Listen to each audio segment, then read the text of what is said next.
Vamos a hablar de una hermana de Napoleón. Las hermanas de Napoleón marcaban 1,34 la milla. La más ligera era Paulina Bonaparte, que era la más linda también. Pero Carolina era la más mala.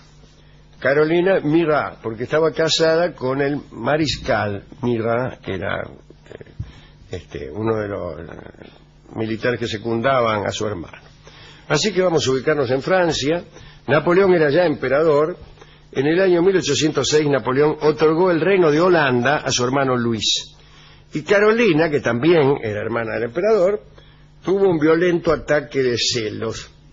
Se enfermó, estuvo en cama, y para calmarla, Napoleón le cedió a Carolina, que estaba casada con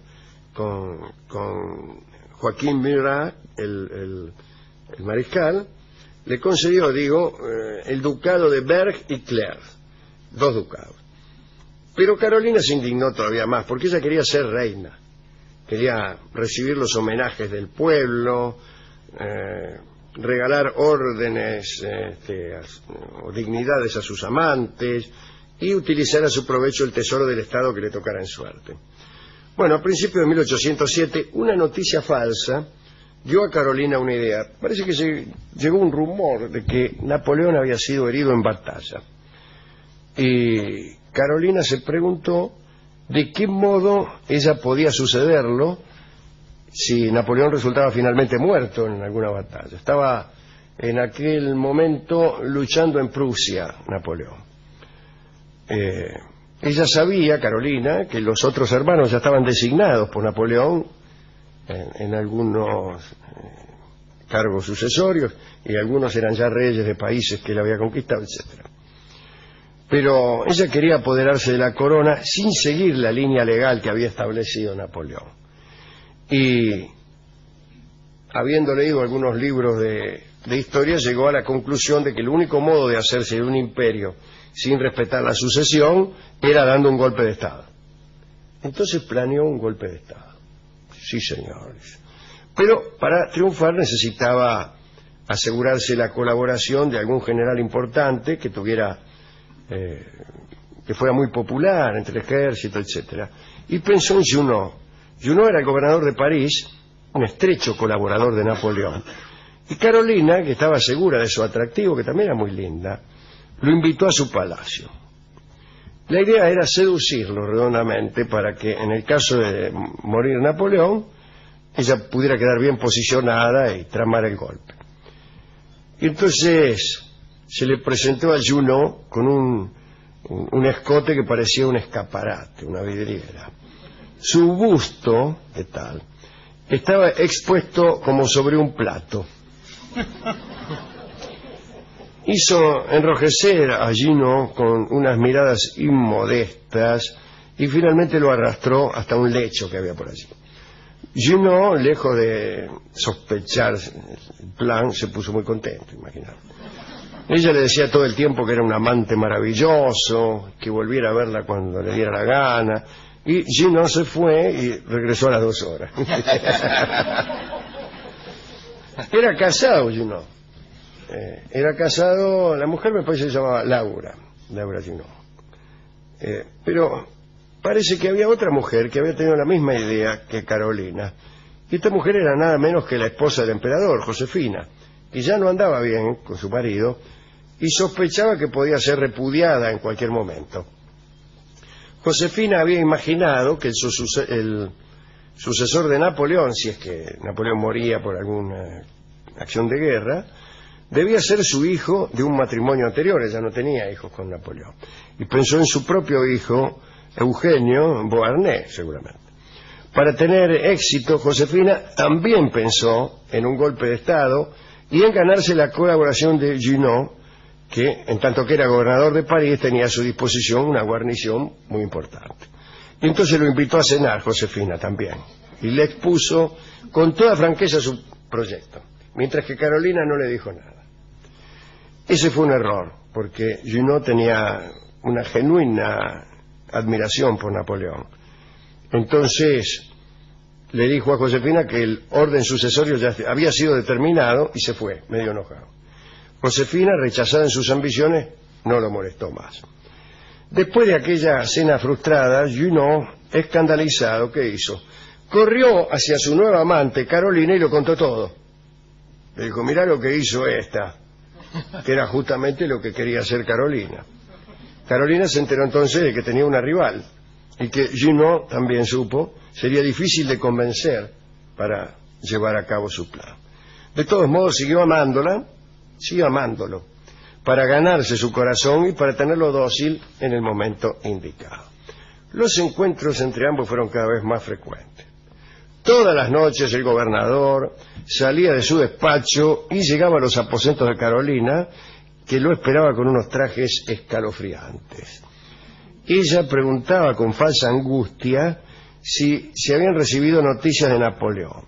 Junot, creyendo reconfortarla, se apresuraba a comunicarle los mensajes victoriosos que habían llegado hasta sus manos. Carolina suspiraba entonces con toda hipocresía, diciendo, qué suerte. El caso fue que Junot se enamoró locamente de Carolina.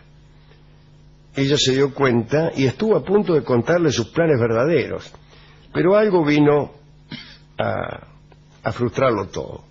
Los amoríos de Carolina y de Junot fueron conocidos por muchos personajes de la corte, y las noticias le llegaron a Napoleón, que estaba de campaña en una región de Prusia Oriental. A mí me parece que el día en que el rumor se oficializó fue un día en que hicieron una representación en un teatrito que había en la Malmaison, que era la casa donde vivía Josefina, ahí medio en las afueras de París, que tenía un teatrito la casa, y ahí, con la asistencia de toda la corte, habían preparado una obrita de teatro donde trabajaban, entre otros, el propio Junot y Carolina. Y en la escena, Junot la tenía que enamorar a Carolina. Y el tipo ahí la manoseaba y la besaba, so color de que estaba escrito en el libreto. Pero me digo que todos se dieron cuenta. Y los que ya lo sabían, se reían. Se reía y lo cargaron y qué sé yo. Que estaba la mujer de Junot, se dio cuenta, y parece que al terminar la obra, me parece, no me acuerdo, Carolina tuvo una especie de desmayo, entonces le desabrocharon el corpiño, discúlpeme, y de adentro del corpiño salió, entre otras cosas, una carta. ¿De quién era la carta? De Junot. Bueno, de todo esto se enteró Napoleón al día siguiente, a los 2 días. Y se enojó. ¿Cómo puede ser? Calcule usted, Carolina casada con Murat, que era el principal mariscal de él, y Junot también. Claro. ¿Cómo van a hacer un escándalo así? Bueno, le resultó intolerable la conducta de su hermana, y eso que no sabía lo que tramaba. Nada más le resultó insoportable que anduviera con Junot. Finalmente llegó a París Napoleón y le reprochó a Carolina su conducta en los términos más vulgares, que es como se reprocha en esta clase de conducta. Carolina dejó pasar el estallido de su hermano, se mostró dulce y cariñosa, y, conociendo a Napoleón, le comunicó con supuesta franqueza que había llevado a Junot a la cama por motivos humanitarios. Le dijo que el gobernador se quejaba con tristeza de no poder amar más y que de eso había sentido piedad. Y Napoleón se lo creyó.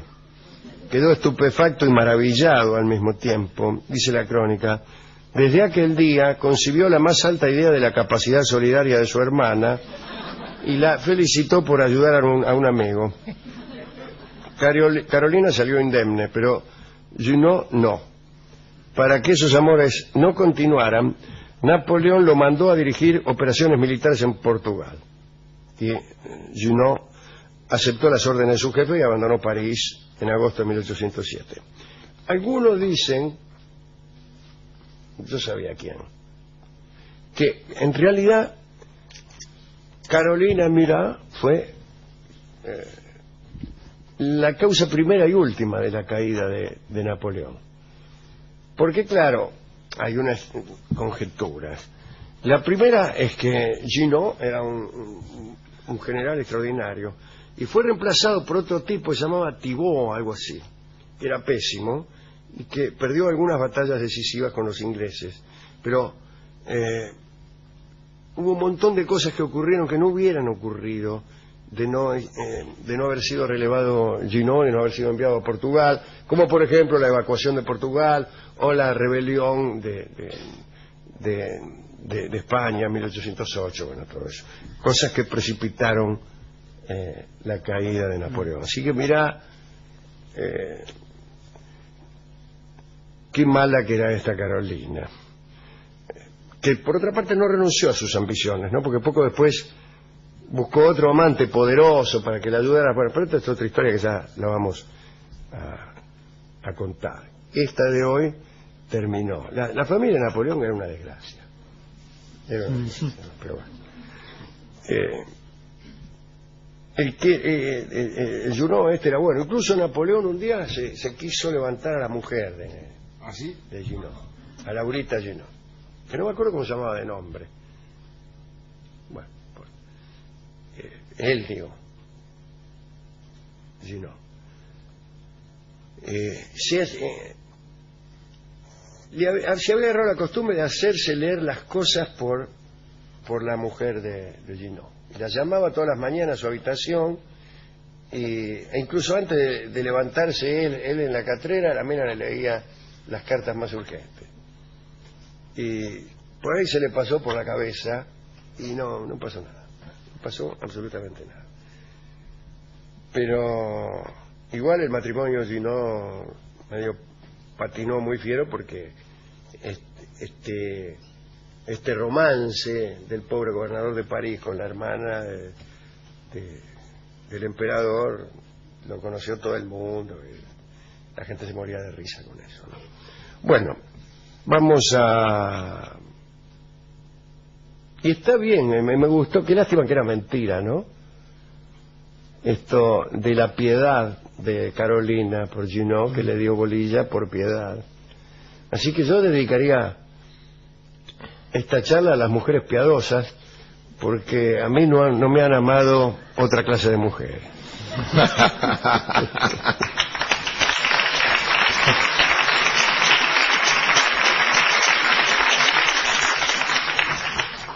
Como también hay un teatrito en la Malmaison y estaba Josefina, en esto el discotecario que no tenía mucho tiempo estaba contando pan dulce. Sí, dijo, bueno, la Malmaison, que era donde vivía Josefina, la señora del chalet.